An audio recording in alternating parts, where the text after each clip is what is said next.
தமிழ்நாட்டு மக்களுடைய ஒரே பிரதிநிதியாக, உண்மையான ஒரு பிரதிநிதியாக நாம் மட்டும்தான் இருக்கிறோம்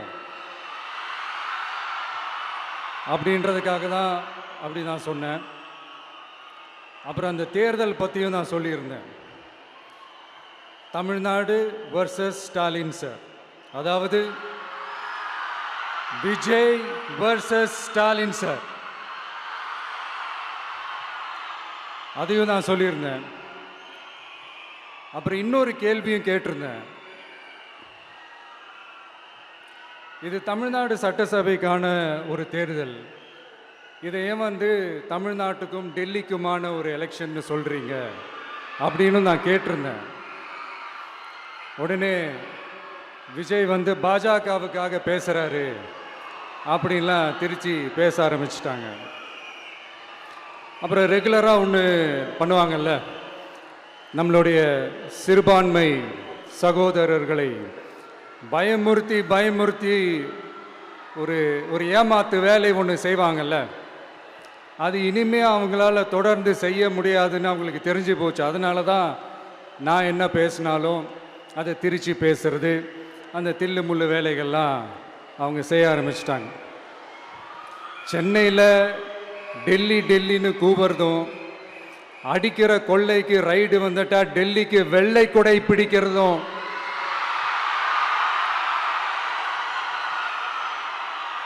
இதெல்லாம் யாருன்னு உங்களுக்கே நல்லா தெரியும். தமிழ்நாட்டை காப்பாற்றுறது திமுக தான், தமிழ்நாட்டை பிழைக்க வைக்கிறது திமுக தான், இதெல்லாமே பண்ணுறது திமுக தான், ஸ்டாலின் சார் தான். இதெல்லாம் ஒர்க் அவுட்டே ஆகாது பாஸ்.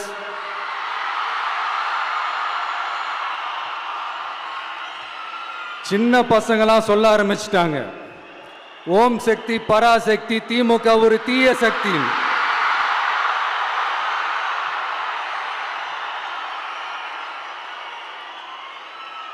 அதனால இந்த தமிழ்நாடு இன்னொன்று வேற ஒன்று சொல்றாங்க. அது என்னடான்னா, தமிழ்நாட்டு அணி டெல்லி அணியா. கிரிக்கெட்ல கூட தமிழ்நாட்டு அணியை டெல்லி அணியால தொட்டு கூட பார்க்க முடியாது.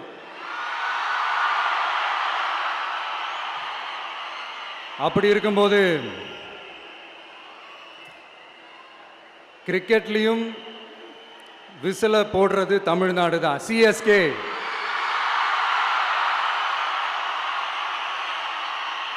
வரப்போற எலெக்ஷன்லையும் விசில போட போறது நம்ம டிவிக்கே தான்.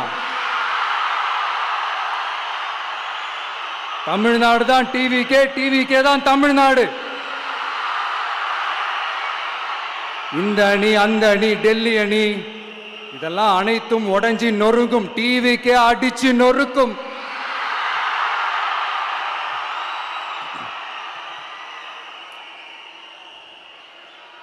எனக்கும் என்னுடைய மக்களுக்கும் நடுவுல வேற யாராலையும் உள்ள நுழையவே முடியாது.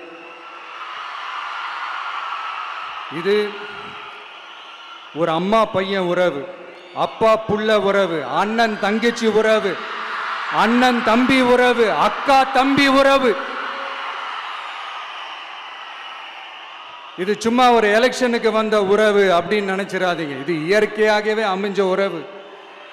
இது எவ்வளோ டீப்பான உறவுன்றது நான் உணர்ந்திருக்கிறேன். அதே மாதிரி நம்ம தமிழ்நாடு மக்களும் இதை உணர்ந்து இருக்கிறாங்க. இன்னும் சிம்பிளா சொல்லணும்னா, மற்றவங்களுக்கு வேணா இது எலெக்ஷன், ஆனா எனக்கும் என்ன நேசிக்கிற மக்களுக்கும் இட் இஸ் an emotion.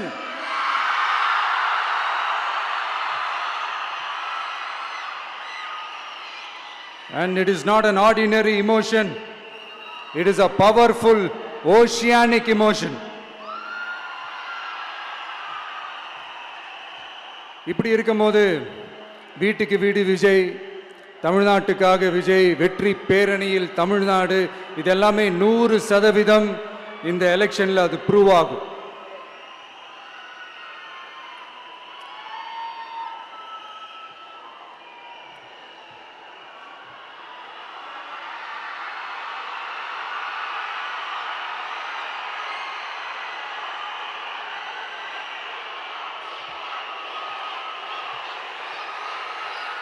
நீங்க எல்லாரும் எனக்கு இன்னொரு உறுதிமொழியை ஒன்று கொடுக்கணும்.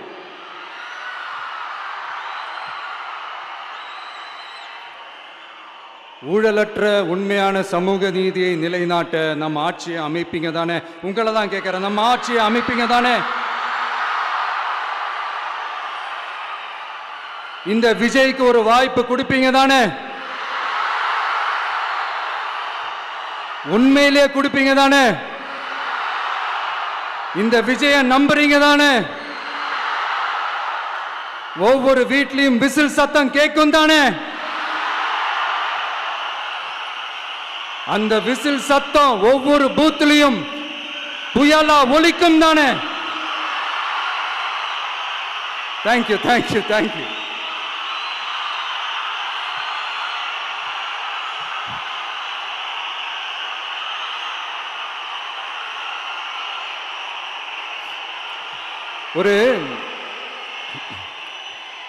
ஒரு டாக்டர் இருக்காருன்னா நாம் எப்போ அவரை பற்றி யோசிப்போம்? இப்போ நமக்கு ஏதாவது உடம்பு சரியில்லை அப்படின்னா அவரை யோசிப்போம், அவர் ஞாபகம் வரும். அது மாதிரி நமக்கு ஏதாவது ஒரு பிரச்சனை அப்படின்னா ஒரு வக்கீலை தேடிப்போம், அவர் ஞாபகத்துக்கு வருவார். இது மனித இயல்பு. அந்தந்த பிரச்சனை வரும்போது நம்ம அவங்கவுங்கள தேடி போவோம். ஆனால் ஆன் அ டெய்லி பேசிஸ் நம்ம சும்மா சாப்பிடும் போது கூட நம்மளை அறியாமல் ஒருத்தவங்களை பற்றி நினைப்போம், நம்மளை அறியாமல் அவங்களுக்கு நாம் நன்றி சொல்லுவோம். அந்த மதிப்பிற்குரிய அந்த மனிதர்கள் வேற யாரும் இல்லை, விவசாயி விவசாயி விவசாயி.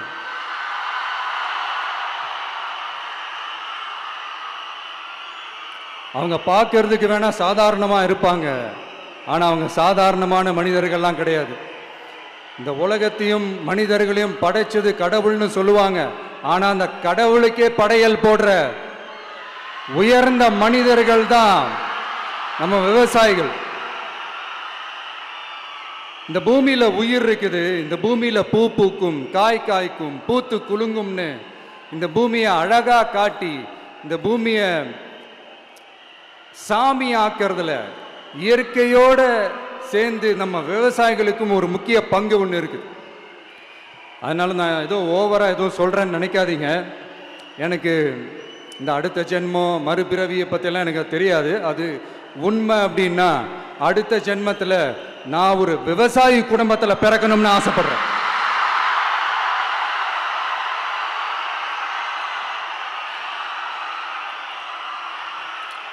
எனக்கு விவசாயத்தை பற்றி டீட்டெயில்டாக தெரியாது தான், நான் ஒத்துக்கிறேன். அதனால் மற்றவங்க மாதிரி நானும் டெல்டாக்காரன் தான் அப்படின்னு உங்கள் காதில் டால்டா ஊத்தலாம் நான் வரல. எனக்கு விவசாயத்தை பற்றி டீட்டெயில்டாக தெரியலனா கூட அவங்க படுற கஷ்டங்களை பற்றி எனக்கு நல்லாவே தெரியும். நம்மளுடைய முதல் அரசியல் பயணம் தொடங்கினதே அந்த பரந்தூர் விஷயத்தை கையில் எடுத்து தான். அதனால் நம்மளுடைய இந்த ஆட்சி அமைஞ்சதும் தீர்க்க வேண்டிய முக்கியமான பிரச்சனைகளில் நம்மளுடைய விவசாய பிரச்சனைகளும் ஒன்று. முதல்வர் அவர்களுக்கு இந்த மாதிரி நீங்கள் அது செஞ்சிட்டேன் இது செஞ்சிட்டேன் அப்படின்னு நிறையா பெருமையாக சொல்லிக்கிறீங்களே, ஒரு அடிப்படை ஒரு பிரச்சனையை பற்றி ஒன்று பேசுவோமா? கொஞ்ச நாளைக்கு முன்னாடி ஐநா சபை ஒரு ரிப்போர்ட் ஒன்று வெளியிட்டிருந்தாங்க. அது கூட தினத்தந்தி நியூஸில் கூட வந்துச்சு. உடனே கூகுள் பண்ணி எதுவும் தேடாதீங்க, உங்கள் ஏஜென்சி வச்சு எதுவும் சர்வே கிர்வே எடுக்காதீங்க, எதுக்கு உங்களுக்கு சிரமம். நானே என்னன்னு சொல்கிறேன். தண்ணீர் திவால் அப்படின்ற அந்த தலைப்பில் தண்ணியே இல்லாமல் திவால் ஆக போகுது அப்படின்ற அந்த கட்டுரை படிக்கும்போது உண்மையிலேயே மனசுக்கு ரொம்ப பகீர்னு இருந்தது. இந்தியாவிலேயே அது முக்கியமாக நம்ம தமிழ்நாட்டில் இன்னும் கொஞ்ச காலத்திலேயே தண்ணியே இல்லாமல் திவாலாக போகுதான். அதுக்கு காரணம் நிலத்தடி நீரை பாதுகாக்காமல் விட்டது தான் காரணமாக. மண்ணையும் மணலையும் கொள்ளையடிச்சா பின்ன வேற என்ன நடக்கும்? மலைகளை முழுகினா பின்ன வேற என்ன நடக்கும்? கனிம வளங்களை கொள்ளையடிச்சா பின்ன வேற என்ன நடக்கும்? இந்த மணல் கொள்ளையில் ஈடுபட்டவங்களை மேலே நீங்கள் சரியாக நடவடிக்கை எடுக்கலைன்னு அது போதுமானதாக இல்லை அப்படின்ட்டு சென்னை உயர்நீதிமன்றம் சொன்னிச்சே, மறந்துட்டீங்களா? இந்த மணல் கொள்ளை, கனிம வள கொள்ளை, இதுக்கெல்லாம் காரணம் மணல் மாஃபியா குரூப் தான் மதுரை உயர்நீதிமன்றம் அந்த கிளை சொன்னிச்சு. அதை மறந்துட்டீங்களா? இந்த மணல் மாஃபியா குரூப்புக்கு ஆதரவு அளிக்கிறது யாரு? உங்க திமுக கவர்மெண்ட் தானே. அது இல்லைன்னு சொல்ல முடியுமா? அவங்களோட டீலிங்ல இருக்கிறது யாரு? நீங்க தானே. அது இல்லைன்னு சொல்ல முடியுமா? தண்ணி திவாலாக போகுது, மணல் திவாலாக போகுது, கனிம வளம் திவாலாக போகுது. மொத்தத்தில் உங்க ஆட்சியில் தமிழ்நாடு திவாலாக போகுது. கடன் மேல கடன் வாங்கிட்டு உங்க கவர்மெண்ட்டே குப்பராட்சி படுத்துக்குச்சு. உங்ககிட்ட பேசுறதும் ஒண்ணுதான். சரி, அதை விடுங்க.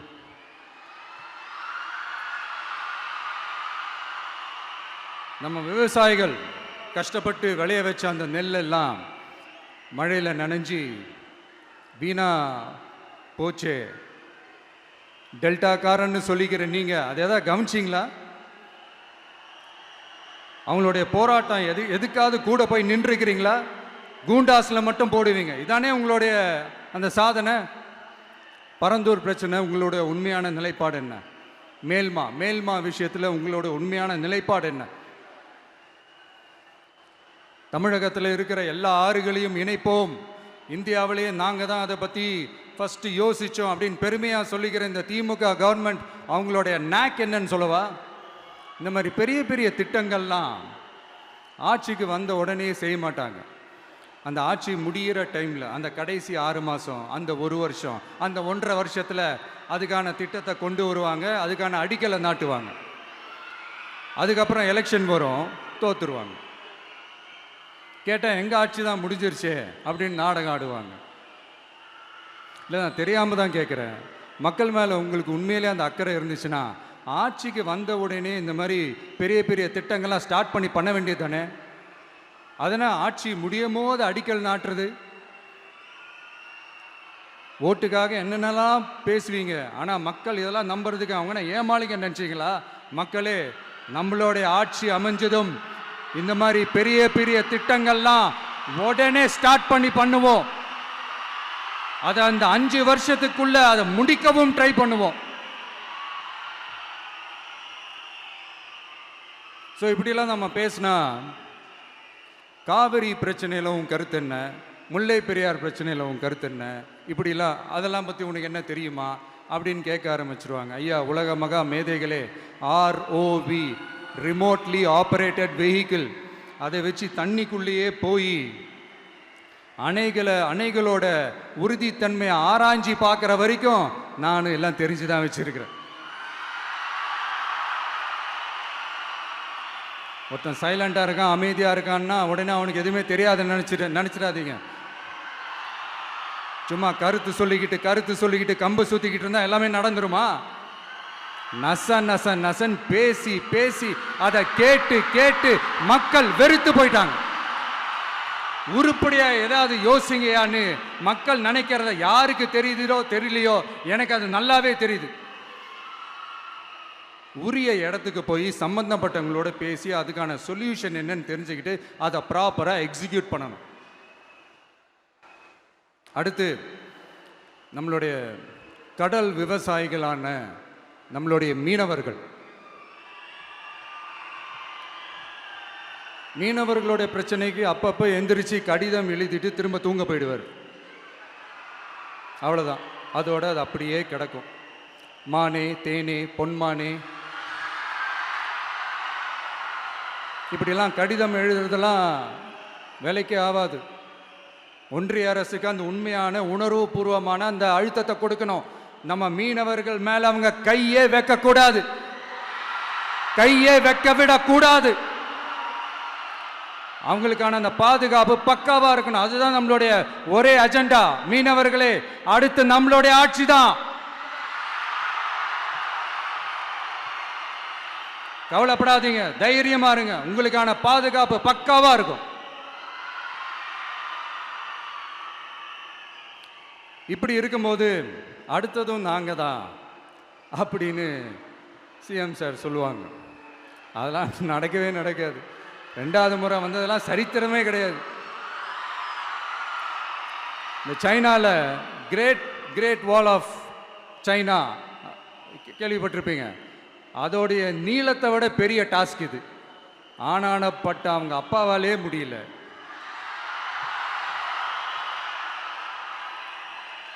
நான் முன்னாடியே சொன்ன மாதிரி உரிய இடத்துக்கு போய் சம்மந்தப்பட்டவங்களோட பேசி அதுக்கான சொல்யூஷன் என்னன்னு தெரிஞ்சுக்கிட்டா அதை எக்ஸிக்யூட் பண்ணுறது தான் ஒரு தெளிவான அரசியல். சும்மா ஆறுதல் சொல்கிறதெல்லாம் தெளிவான அரசியல்லாம் கிடையாது.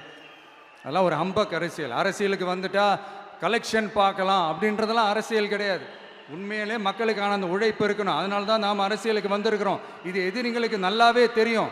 அதனால தான் நம்மளை சுற்றி அத்தனை சதிகள். அதில் முக்கியமான சதி என்ன தெரியுமா? இதை பாரு, ஒன்று நீ இல்லைனா நான்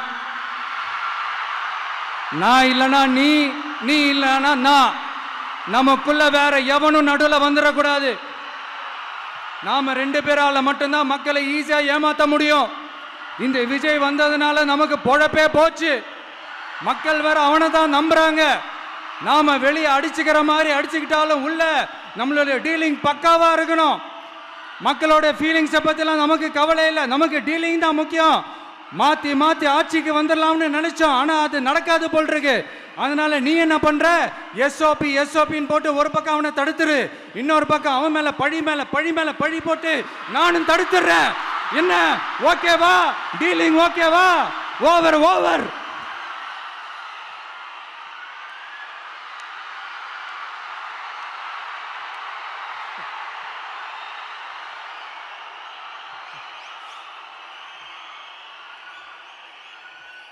இல்லைங்க, உண்மையிலேயே சிரிக்கிறதா என்ன பண்ணுறதுன்னு எனக்கு தெரியல. உண்மையிலே இப்படி தான் இருக்கு அவங்க டீலிங்லாம்.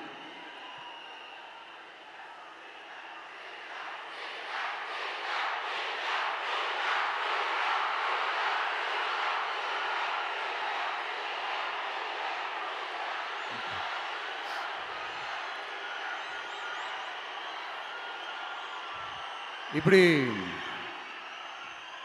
பழி மேலே பழி போட்டு கரூரில் ஆரம்பித்து நம்ம ஜனநாயகன் படம் ரிலீஸ் வரைக்கும். ஆனால் அந்த ரிலீஸ் பிரச்சனையில் நிறைய பேர் குரல் கொடுத்தாங்க.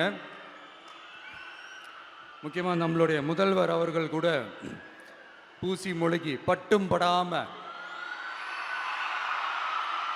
குரல் கொடுத்தாங்க. But what ever it is, குரல் கொடுத்த அவங்களுக்கும் மற்றவங்க எல்லாருக்கும் இந்த நேரத்தில் என்னுடைய நன்றியை தெரிவிச்சுக்கிறேன். இப்படி நாம் வெளிப்படையாக பேசுறதுனால சிஎம் சாரோட மனநிலை இப்போ எப்படி இருக்கும் தெரியுமா? ஏற்கனவே கட்சிக்காரங்க தொல்லை தாங்க முடியல, தூங்க விட மாட்டேறாங்க. இந்த விஜயும் வந்து தூங்க விட மாட்டான். நம்ம பாட்டுக்கு ஹைவேல சைக்கிளில் சோலாவா போலான்னு நினைச்சோம். இவன் நாடானா மக்கள் சக்தியோட வந்துட்டு இருக்கான். இவன் தான் கேள்வி கேட்கறான்னு பார்த்தா மக்களையும் கேள்வி கேட்க வைக்கிறான்.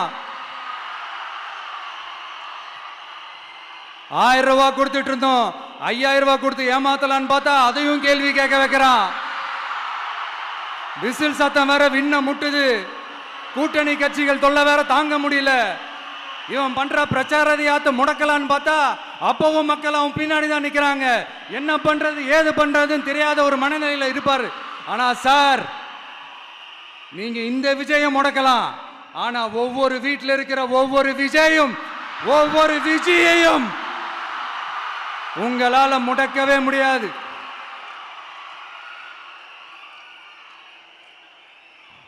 அவங்களாம் ஆல்ரெடி பிரச்சாரத்தை ஸ்டார்ட் பண்ணிட்டாங்க சார். வீட்லயே குடும்பமா இறங்குவாங்க பாருங்க பிரச்சாரத்துக்கு. அப்ப உங்களால மட்டும் இல்ல, எந்த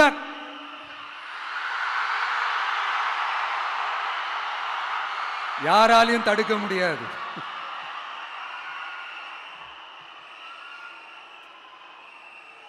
நம்ம டவுன் சவுத்தில் ஒரு ஊரில் உங்கள் அப்பாவுக்கு வெங்கல சிலை வைக்கணும்னு ட்ரை பண்ணீங்கல்ல, அதுக்கு சுப்ரீம் கோர்ட் என்ன சொன்னாங்க?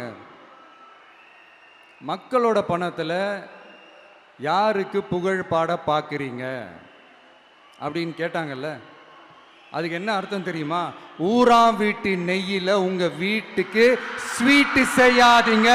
எப்படி? ஊராம் வீட்டு நெய்யில் உங்க வீட்டுக்கு ஸ்வீட்டு செய்யாதீங்கன்னு அர்த்தம். மக்களோட ஒரு அடிப்படை வாழ்வாதாரத்துக்கு ஏதாவது பிரச்சனைக்குன்னு கேட்டால் நிதி சுமைன்னு சொல்கிறீங்க. சிலை வைக்கிறதுக்கு மட்டும் எங்கேருந்து சார் காசு வருது?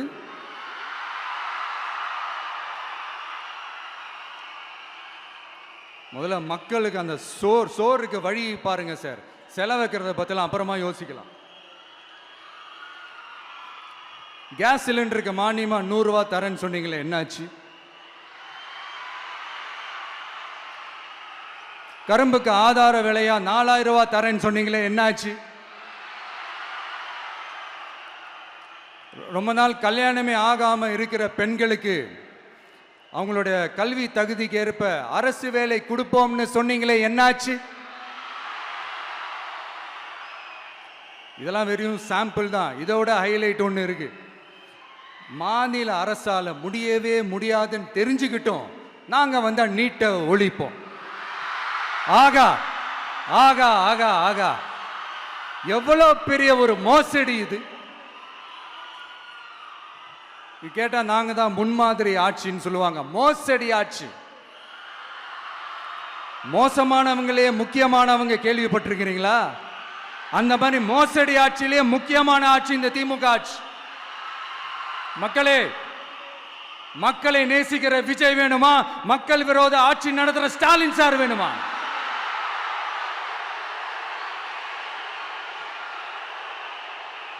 இந்த விஜய் நம்புறீங்களா, ஸ்டாலின் சார் நம்புறீங்களா?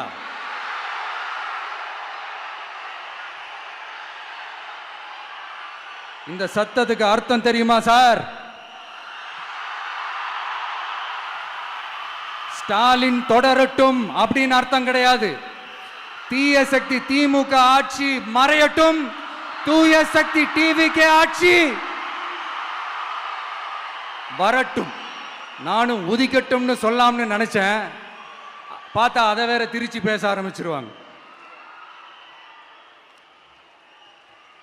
திருநெல்வேலியில், நாங்குநேரியில் இப்போ ரீசெண்டாக ஒரே லைனில் சொல்லணும்னா, நம்ம நண்பர் ஒருத்தர் ட்வீட் போட்டிருந்தாரு, அதையே சொல்கிறேன். ஸ்டாலின் தொடரட்டும், சட்டம் ஒழுங்கு சந்தி சிரிக்கட்டும். இதுதான் அந்த பிரச்சனைக்கு ஒரே லைன்.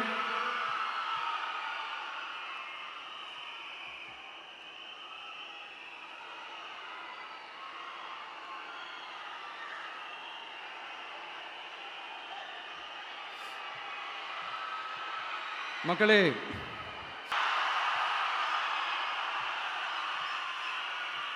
விவசாயிகளின் விருப்பத்திற்கு எதிராக எந்த திட்டமாக இருந்தாலும், ஒன்றிய அரசின் நெருக்கடியே இருந்தாலும், அந்த திட்டத்தை உங்களுடைய டிவிகே ஆட்சி முழுமையாக நிராகரிக்கும். எப்போதும் விவசாயிகளின் பக்கமே நம் ஆட்சி நிற்கும். கொள்முதல் நிலையங்களில் முறையாக நெல் மூட்டைகள் பாதுகாக்கப்படும். நெல் முளைத்து வீணாவதை பார்த்து கொண்டு நமது அரசு சும்மா இருக்காது. போதுமான கொள்முதல் நிலைய வசதிகள் ஏற்படுத்தப்படும்.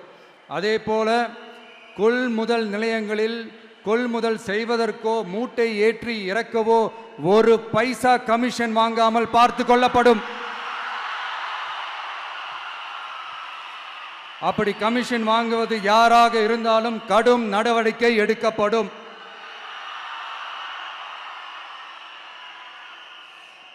ஐநூறு ரேஷன் கார்டுகளுக்கு ஒரு ரேஷன் கடை என்ற வரையறை நிர்ணயிக்கப்படும்.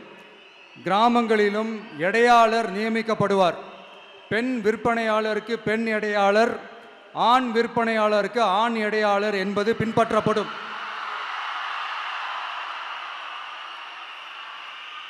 ரேஷன் கடைகளில் அரிசி தவிர அனைத்து பொருள்களும் பாக்கெட் செய்து விநியோகிக்கப்படும். மீனவர்களுக்கு ஒன்றிய அரசு சட்டப்படியான பாதுகாப்பை உறுதி செய்ய வேண்டும். அதற்கான உண்மையான உணர்வுபூர்வமான அழுத்தத்தை ஒன்றிய அரசுக்கு நமது டிவிகே அரசு கொடுக்கும். நான் மீண்டும் சொல்றேன், கல்வி, மருத்துவம், ரேஷன், குடிநீர், சாலை வசதி, பஸ் வசதி, இது மாதிரி அடிப்படை விஷயங்களுக்காகத்தான் நம் அரசு முதல்ல முக்கியத்துவம் கொடுக்கும். எனக்கு நம்மளோட குழந்தைகள், நம்ம பெண்கள், நம்ம இளைஞர்கள் லைஃபுக்கு முன்னுரிமை கொடுக்கணும். அரசு வேலை வாய்ப்புகள் மட்டும் இல்லாம தனியார் வேலை வாய்ப்புகளுக்கான வழியையும் உத்தரவாதத்தையும் உருவாக்கணும். அப்படி நாம் உருவாக்கிட்டாலே அவங்களுக்கான ரூட்டை நம்ம இளைஞர்கள் அவங்களே தேர்ந்தெடுத்துப்பாங்க. இத்தனை கோடி அத்தனை கோடி ஒப்பந்தம்னு சொல்லி விளம்பரம் மட்டும் செய்யாம உண்மையான ஒப்பந்தம் போட்டு வெள்ளை அறிக்கை வெளியிட்டு அதை செயல்படுத்தினாலே போதும், எல்லாம் தன்னாலே நடக்கும். இங்க என்னனையும் சொல்ல நினைக்கிறேன், இங்க அடுத்து நாங்க தான் நெஞ்சே நிமித்திரி கூவுற யாராச்சும் நாங்க ஊழலே செய்யாதவங்கன்னோ ஊழல் செய்யவே மாட்டோம்னோ நெஞ்ச தொட்டு மனசாட்சியோட சொல்ல முடியுமா? ஆனா நாம இன்னைக்கு இல்ல, ஆட்சிக்கு வந்ததுக்கு அப்புறமும் ஓப்பனா தில்லா கட்ஸா சொல்லுவோம், ஊழல் லஞ்சம் இல்லாத ஒரு ஆட்சியை கொடுக்க உண்மையா ட்ரை பண்ணாலே போதும், எல்லாம் தன்னாலே நல்லா நடக்கும். எல்லாரும் கொஞ்சம் கை இப்படி வைங்களேன். எங்க ஓட்டு எங்க உரிமை, எங்களை யாரும் விலைக்கு வாங்க முடியாது. எங்க ஓட்டு விசில் சின்னத்துக்கு தான். யாரையும் நம்பி ஏமாற மாட்டோம். எங்க வார்த்தையிலிருந்து மாற மாட்டோம். இது நிஜம். தேங்க்யூ.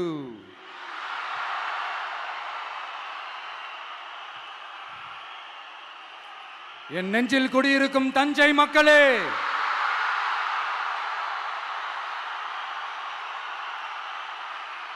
என் நெஞ்சில் குடியிருக்கும் வேலூர் மக்களே, வேலூர்ல இதை நான் சொல்ல மறந்துட்டேன், சாரி. உங்களுக்காக இங்க நான் சொல்றேன், உங்களோட நான் இருக்கேன், நம்மளோட நம்ம மக்கள் இருக்கிறாங்க. இதுக்கு மேல என்ன வேணும்? கான்பிடென்ட்டா இருங்க, நல்லதே நடக்கும், வெற்றி நிச்சயம். மீண்டும் சந்திக்கும் வரை நன்றி, வணக்கம்.